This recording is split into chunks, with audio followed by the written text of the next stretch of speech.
எல்லாருக்கும் இன்னைக்கு பார்க்க போற டெக்னிக்ஸ் என்ன பாத்தீங்கன்னா ஏர்டெல் நிறுவனம் திரும்பியும் அவங்களோட புத்தியை காட்டிட்டாங்க. என்னன்னு பாத்தீங்கன்னா ஏர்டெல் நிறுவனம் திரும்பி ஜியோ மேல சிசிஐல போய் கம்ப்ளைண்ட் பண்ண போயிருக்காங்க. அது மட்டும் இல்லாம உண்மையான OnePlus 5 போட்டோ அபிஷியலா லான்ச் ஆயிடுச்சு. இன்னும் சாகசியமான விஷயம் தான் இன்னைக்கு நம்ம டெக்னிக்ஸ்ல பார்க்க போறோமா. நல்ல வீடியோ கலர போலாமா? வாங்க வீடியோ கலர போலாம்.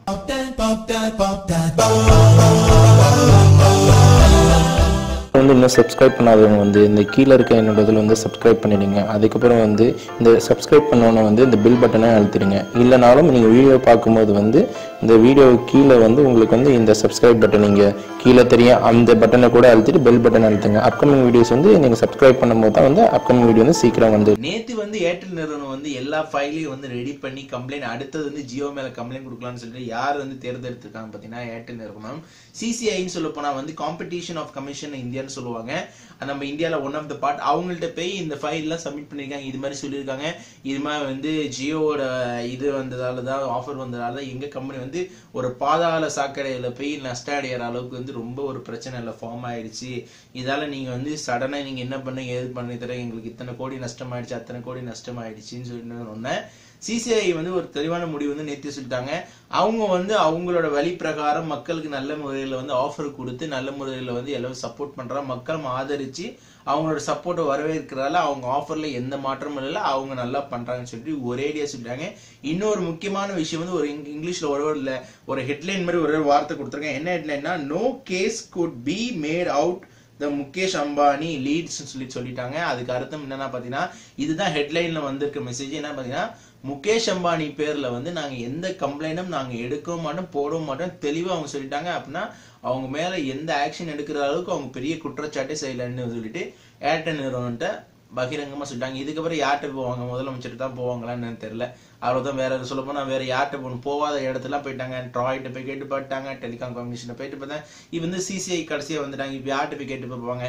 என்னை பொறுத்தளவுக்கு ஏர்டெல்ட்ட நான் சொல்ற தாழ்மையான வேண்டுகோள் பார்த்தீங்கன்னா அவங்கவுங்க வேலையை அவங்க கரெக்டா பார்த்துட்டு இருக்காங்க. இவங்களுக்கு என்ன குத்துது குடையுது எனக்கு தெரியல. சொல்ல போனா நேற்று ஷேர் ஹோல்டர்ல பாத்தீங்கன்னா இப்ப one of the leading network எல்லாமே ஷேர் ஹோல்டர்ல மார்க்கெட்ல எல்லாமே உடஞ்சிருச்சு.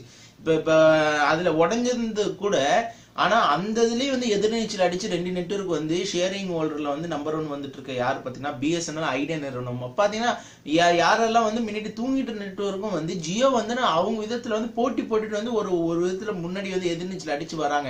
அது மாதிரி ஏர்டெல் வர வேண்டியது தானே. இத்தனை நாள் ஆண்ட பரம்பரைன்னு தெரிஞ்சிருச்சு. ஏன்னா இத்தனை நாள் மக்கள் 1 GB கொடுத்து 350 ரூபா கொடுத்து 400 ரூபா கொடுத்து ஏமாத்திருந்தீங்க. ஜியோ அப்புறமா உங்களால ஏமாத்த முடியாதுன்னு சொல்லும் போது அதை பகிரங்கமா இப்படி நீங்க வேற ரூபத்தை காத்துறீங்க. நீங்களும் ஒரு நல்ல ஒரு ஆஃபர் கொடுங்க. நீங்க ஆஃபர் கொடுத்தீங்கன்னா மக்கள் ஆதரிப்பாங்க தான். யாருமே மக்கள் ஆதரிக்க மாட்டேன்னு சொல்ல. நான் கூட நிறைய சொல்ல என்னால கூட என் நம்பர் கூட உங்களாலதான் ஒரு நம்பர் போயிடுச்சு. நீங்க ஒரு நல்ல ஆஃபர் கொடுத்தீங்கன்னா நாங்களே நம்மளோட சேனல்ல எல்லா சொல்ல போனா எல்லா யூடியூப்ல இருக்க அடுத்த எல்லா கம்யூனிட்டி சேனல்ல உங்களோட ஆஃபருக்கு சப்போர்ட் பண்ணுவாங்க. ஏன்னா மக்கள் வித்தியாசமான ஒரு ஆஃபர் மக்களுக்கு ஏத்தமான தொகையில தான் ஆஃபர் எதிர்பார்க்கறாங்க. நீங்க என்ன சொல்லுங்க மக்கள்? நான் சொன்னது கரெக்டா இல்ல ஏர்டெல் செஞ்சிட்டு இருக்கு கரெக்டா? ஜியோ கொடுக்குற ஆஃபர் உங்களுக்கு மன திருப்தியா தானே இருக்கு? அதை பத்தி கீழே பதிவு பண்ணு கமெண்ட் செக்ஷன்ல. இது மாதிரி ஏர்டெல் பண்றதால இப்ப என்ன பண்ணலாம்? அவங்கள ஒரு குறை சொல்லிக்கிட்டே எப்பயுமே இருக்கிறாங்க. ஒரு கமிஷன் போய் இன்னொரு கமிஷன் போய் சண்டை போடுறதால இருக்கிற கெட்ட பேர் ஏர்டெலுக்கு தான் நாளுக்கு நாள் பர்சன்டேஜ் கம்மி ஆயிட்டு இருக்கு. ஏன்னா சப்ஸ்கிரைபர் அன்சப்ஸ்கிரைப் ஆயிட்டு இருக்காங்க. இது மாதிரி செய்யறதால நீங்க ஆதரிப்பீங்களா? இன்னும் மேற்கொண்டு இதால இன்னும் ஜியோவோட நெருக்கங்கள் இன்னும் அதிகமாயிட்டு இருக்கான்னு சொல்லிட்டு அதை பத்தியும் சில கீழே கமெண்ட் செக்ஷன் கமெண்ட் பண்ணுங்க. அடுத்த பெரிய பிக் நியூஸ் ஆன டெக் நியூஸ் என்னன்னு பாத்தீங்கன்னா OnePlus 5 ரூமர்ஸான இமேஜ் கடைசியா கன்ஃபார்ம் ஆயிடுச்சு. ஆமா, நான் நேற்று டெக் நியூஸ்ல கொடுத்திருந்த மாதிரி OnePlus 5 ஒரு இமேஜ் ரூமர்ஸான இமேஜ்னு சொல்லியிருந்தேன். அந்த ரூமர்ஸான இமேஜ் அதுதான் ஃபைனலா கன்ஃபார்ம் ஆயிருக்கு. இந்த மாதிரி போன் தான் வர 22 இந்தியாவுக்கு லான்ச் ஆக போகுது. இந்த போன் பாத்தீங்கன்னா முழுக்க பாத்தீங்கன்னா சேம் எனக்கு டிட்டோன்னு பார்த்தா ஐபோன் மாதிரியே தான் இருக்கு. பிளாக் கலர் வேரியன்ட்ல வருது. எத்தனை கலர் வேரியன்ட்ல வருது அது மாதிரி கன்ஃபர்மேஷன் இல்லை.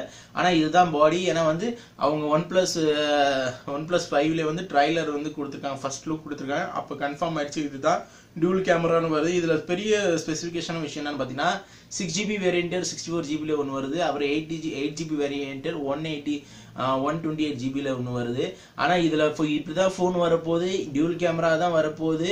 இந்த 2 வேரியண்டல் மாடல் 4GB அண்ட் சொல்லப்போனால் 6GB 8GB தான் வரப்போது கன்ஃபார்ம் ஆயிடுச்சு. ஆனால் வந்து இதோட ப்ரைஸ் மட்டும் தான் இன்னும் கன்ஃபார்மாக இருக்கு. அந்த ப்ரைஸுக்காக வந்து கண்டிப்பாக நீங்கள் காதுனா, ஆனால் இந்த ப்ரைஸ்லேயே வந்து 2-3 ரூமர்ஸான விஷயம் ஓடிட்டு இருக்கு. என்ன ரூமர்ஸான விஷயம் பார்த்தீங்கன்னா வந்து ஒருவேளை 6GB வந்து உங்களுக்கு வந்து 32,999 ரூபாய்க்கு இருக்கும் 64 இன்டர்னலோட.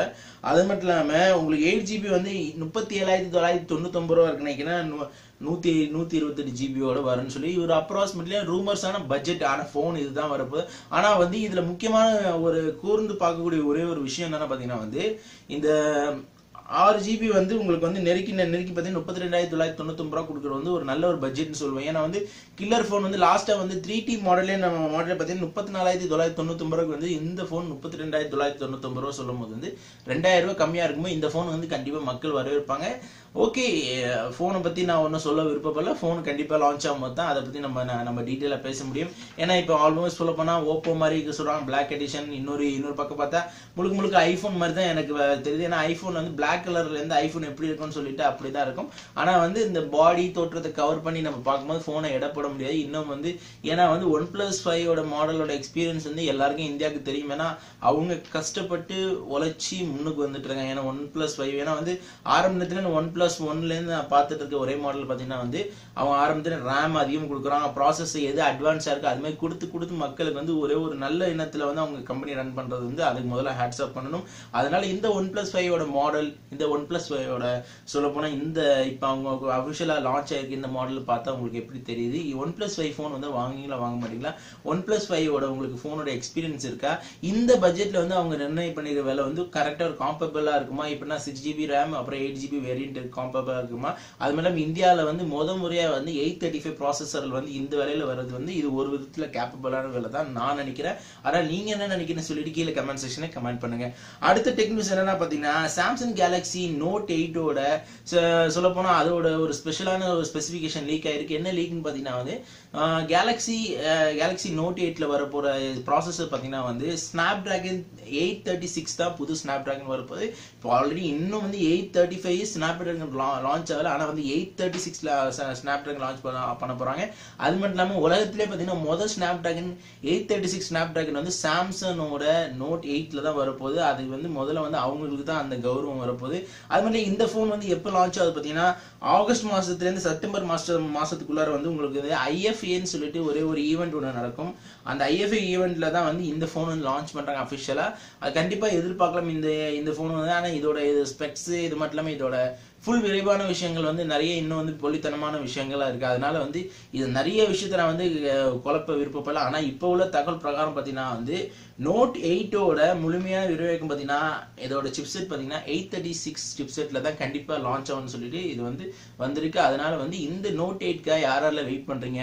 சாம்சங்கோட ஃபோனை பத்தி என்ன நினைக்கிறீங்க? இப்போ லாஸ்ட் அந்த சாம்சங் S8 ஃபோனை பத்தி என்ன நினைக்கிறீங்க? இப்போ வந்து அடுத்த மாடலா வந்து இந்த ஈவெண்ட்ல லான்ச் ஆக போற இந்த ஃபோனை பத்தி என்ன நினைக்கிறீங்க? வந்துச்சுன்னா கண்டிப்பா வாங்க மாட்டேன்.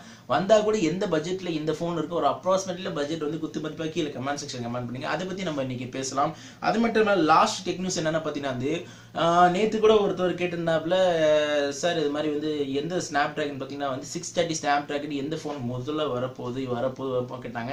அதுல முதல் பட்டியலில் இருக்கிறது பாத்தீங்கன்னா வந்து ஓப்போ R11 ஃபோன் தான். ஆனா வந்து இப்ப அபிஷியலா என்னன்னா சைனால வந்து R11 லான்ச் ஆகிறதுக்கு முன்னாடி வந்து R11 பிளஸ் வந்து அனௌன்ஸ்மெண்ட் பண்ணியிருக்காங்க. ஆனா வந்து என்ன எப்ப ஏது என்ன பிரைஸ் மட்டும் அனௌன்ஸ்மெண்ட் பண்ணிட்டாங்கன்னா வந்து முதல் வெளியீடுன்னு சொல்ற மாதிரி தான். இது முதல் வெளியீடு வந்து கூடிய விரைவில் வந்து இந்த மாசத்துக்குள்ளார வந்து லான்ச் பண்ணுவேன். இந்த மாசத்துக்கு லான்ச் பண்ணிட்டாங்க. அடுத்த மாசம் இன்னும் 2 மாசத்துக்குள்ளார வந்து இந்தியாவுக்கு வர வாய்ப்புகள் இருக்கு. 660 ப்ராசஸர் ஃபோனுக்கு பிரைஸை பத்தி எந்த லீக் அவுட் பண்ணலாம். ஆனா வந்து கண்டிப்பா ஃபோன் வரப்போகுது. அதனால நீங்க வெயிட் பண்ணி யாரால வந்து ஸ்னாப் டிராகன் 660 ப்ராசஸருக்காக காத்துட்டு இருந்தீங்களா கண்டிப்பா வந்து வெயிட் பண்ணி வாங்கலாம். ஏன்னா வந்து நேத்தி கௌரவமா ஒரு நண்பர் கேட்டிருந்தாப்புல 660 ப்ராசஸர் வந்து எந்தெந்த ஃபோனுக்கு வரப்போ எந்த ஃபோன் ஃபர்ஸ்டா வரப்போ கேட்டிருந்தாப்புல. அவருக்கு வந்து இந்த ஃபோன் வந்து ரொம்ப சந்தோஷமான விஷயம். ஏன்னா வந்து இப்போ வந்து என்னன்னா வந்து ஃபோனை எதிர்பார்க்கறது மேல இந்த ப்ராசஸர் தான் வேணும்னு சொல்லிட்டு நிறைய மக்கள் வந்து இப்போ ஓரளவுக்கு வந்து விருப்பப்பட ஆரம்பிச்சிட்டாங்க. ஏன்னா வந்து இந்த ப்ராசஸர் வந்து ஒரு முக்கியமான அங்கமாயிடுச்சு இப்போ இந்த போன்ல. ஏன்னா வந்து நான் பார்த்த இந்த ஜென்ரேஷன்ல பார்த்தீங்கன்னா Intel board, Intel dual to core, அப்புறம் டியூல் கோர், அது மாதிரி நிறைய ப்ராசஸர் நான் வந்து ஜென்ரேஷன் பிரகாரமா பார்த்துட்டு இப்போ பார்த்தீங்கன்னா i3, i5, அப்புறமா i7, இப்போ i9 ப்ராசஸர் லான்ச் ஆன மாதிரி இப்போ போன்லேயே வந்து ஒரு மார்க்கெட்டிங் ஸ்ட்ராட்டஜி மனசுல படிக்கிற அளவுக்கு இப்போ கால்கான் நிறுவனம் வந்து எல்லா மனசுல வந்து அவங்க படி வச்சுட்டாங்க. ஏன்னா ஒவ்வொரு ப்ராசஸருக்கு ஏற்ற ஒரு எக்ஸ்பீரியன்ஸ் வந்து போன்ல மாறுறதால மக்கள் வந்து விருப்பப்படுறாங்க. எனக்கு வந்து 660 ப்ராசஸர் இருந்தால் எனக்கு கேமிங் எஃபெக்ட் நல்லா இருக்கும், கிராஃபிக்ஸ் செக்ஷன் நல்லா இருக்கும்னு சொல்லிட்டு ஆசைப்படுறாங்க. அதனால நீங்க என்ன நினைக்கிறீங்க? நீங்க போனை பார்த்து வாங்குறீங்களா, இல்ல தோற்றத்தை பார்த்து வாங்குறீங்களா, இல்லைன்னா வந்து ஒரு பட்ஜெட்ல போனை பாக்குறீங்க, இல்ல எனக்கு இவ்வளவுதான் பணம் இருக்கும் அது மாதிரி நினைச்சு போன் வாங்குறீங்க, இல்ல நான் ஒரு நல்ல ஒரு கேமிங் எக்ஸ்பீரியன்ஸ்க்காக தான் போன் வாங்குறேன், அதனால எனக்கு இந்த ப்ராசஸ் தான் வேணும், இந்த ப்ராசஸ் தான் எனக்கு விருப்பப்படுவேன் அப்படின்னு நினைச்சு நீங்க போன் வாங்குறீங்களா சொல்லி கீழே கமெண்ட் செஞ்சு கமெண்ட் கண்டிப்பா பண்ணுங்க. அது மட்டும் இல்லாம இன்னைக்கு வந்து எனக்கு ரொம்ப சுவாரஸ்யமா இருந்த டெக்னிக் சொல்ல போனா வந்து எனக்கு சிசிஐ வந்து அவங்க சொன்ன ஒரு கடைசியான முடிவு தான், நாங்க ஜியோ மேல எந்த முடிவும் எடுக்க மாட்டோம், ஏன்னா வந்து ஜியோ போற வழி கரெக்டான வழின்னு சொல்லியிருக்காங்க. ஆமா உண்மைதான், சிசிஐ சொன்ன மாதிரி ஜியோ போற வழி கரெக்டான வழிதான். ஏன்னா நான் வந்து முழுமையா நான் ஜியோக்கு ஆதரவு கொடுப்பேன். ஏன்னா வந்து இப்ப இருந்த நம்மளோட முன்னாடி நான் ஒரு டெக்னிக்ஸ் போட்டிருந்தேன், இது வந்து ஜியோவின் சந்தோஷமான விஷயம்னு சொல்லிட்டு அந்த டெக்னிக்ஸ் யாராவது பார்க்கல, மேல உள்ள ஐகான் பட்டன் போய் கடைசியில எண்ட் லிங்க்ல கொடுக்குறேன். அந்த நியூஸ் நான் கௌரவப்பட்டு போட்டதால என்ன ஆச்சுன்னா வந்து அந்த நியூஸ் தான் வந்து என்னோட நியூஸ் ஹிஸ்டரியில ஒரு முக்கியமான ஒரு பகுதி. ஏன் நான் சொல்ல போனா நான் டெக்னிக்ஸ் போட்ட நிறைய விஷயம் இருக்கு, அந்த டெக்னிக்ஸ் வந்து எனக்கு ரொம்ப வைரல் ஆயிட்டு இருக்கு இன்னும் வரைக்கும். அது மட்டும் இல்லாம அந்த டெக்னிக்ஸ்ல தான் வந்து ஜியோ வந்து ஒரு முக்கியமான ஒரு % பகுதியில இந்தியாவை வல்லரசாக்குறது ஒரே ஒரு % ஒன்று செஞ்சது ரொம்ப நல்லா இருக்கு. ஜியோ ஒன்று வந்ததால தான் வந்து நம்ம நாட்டில் வந்து இப்போ இருக்கிற பார்த்தீங்கன்னா 4G டவர் வந்து 15th பொசிஷன்ல வந்து ஆல் ஓவர் இந்தியாவில் வந்திருக்கு. இது வந்து முழுக்க ஜியோவால தான் இந்த ஒரு வந்ததால தான் இந்த ஒரு நல்ல காரியம் நடந்திருக்கு. அதனால வந்து ஜியோக்கு ஒரு ஹேட்ஸ் ஆஃப் பண்ணணும். அதனால வந்து ஜியோ பத்தி ஃபியூச்சர் பிளான் நீங்க என்ன நினைக்கிறீங்க? அது மட்டும் இல்லாமல் இந்தியாவை வல்லரசாக்குறதுக்கு நீங்க என்னென்ன மாதிரி திட்டங்கள் வச்சிருக்கீங்க? ஃபியூச்சர்ல வந்து எல்லாரும் என்ன மாதிரி வழியில வந்து நம்ம மக்கள் வந்து பயணம் பண்ணணும்னு சொல்லிட்டு அதை பத்தி கீழே கமெண்ட் செக்ஷன் கண்டிப்பா பதிவு பண்ணுங்க. மேற்கொண்டு வந்து உங்களுக்கு இன்னைக்கு எந்த டெக்னிக்ஸ் வந்து கண்டிப்பா சுவாரஸ்யமா வந்து சொல்லிட்டு அதையும் கீழே கமெண்ட் செக்ஷன் கமெண்ட் பண்ணுங்க. மேற்கொண்டு வந்து நம்மளோட சேனல் யாராலும் இன்னைக்கு வந்து புதுசா விசிட் பண்ணி பாக்குறீங்களோ கீழே போய் டிஸ்கிரிப்ஷன் லிங்க்ல போய் கிவ்அவேல கண்டிப்பா பார்ட்டிசிபேட் பண்ணீங்க.